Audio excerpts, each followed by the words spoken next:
You started by talking about the cost of fertilizer might go up. And we know that there are three sectors that contribute to an economy.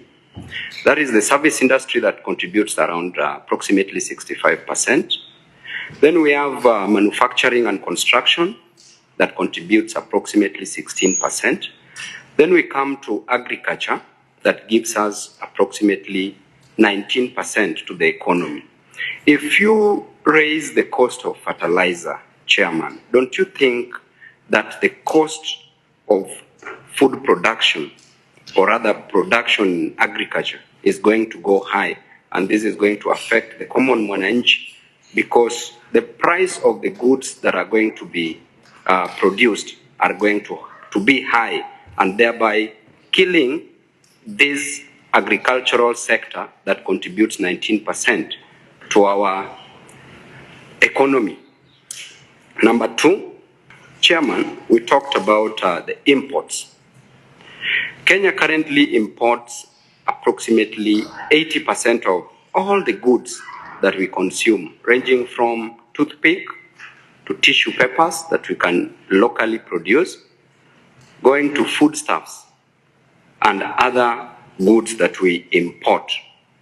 The moment we encourage importation, you know that we encourage foreign absorption, where money will end up in other economies instead of building our economy.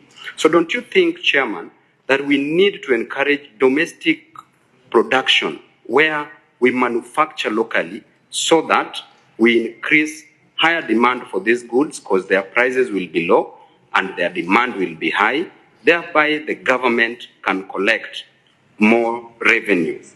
So please look into that. Yesterday, the Auditor General did say that we are under collecting our revenue.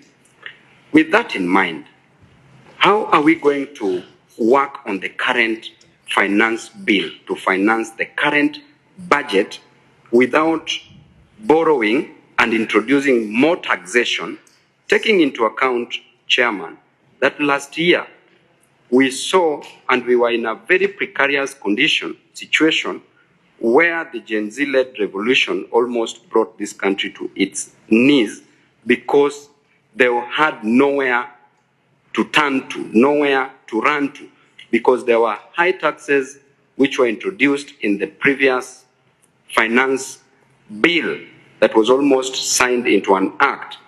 Don't you think that if we go this direction, and you will clarify if there's anything that any tax has been raised on any good or service in this country, because if there is any taxation, any tax increment, then I know that whatever will happen will better be imagined than experienced. Lastly, on the pay, you did talk about an increment in pay. That was one of the avenues that led to where we get our revenues, that there's an increment. This increment, is it as a result of that there were more number of jobs created by the government, or there was high taxation increment in pay? Otherwise, thank you.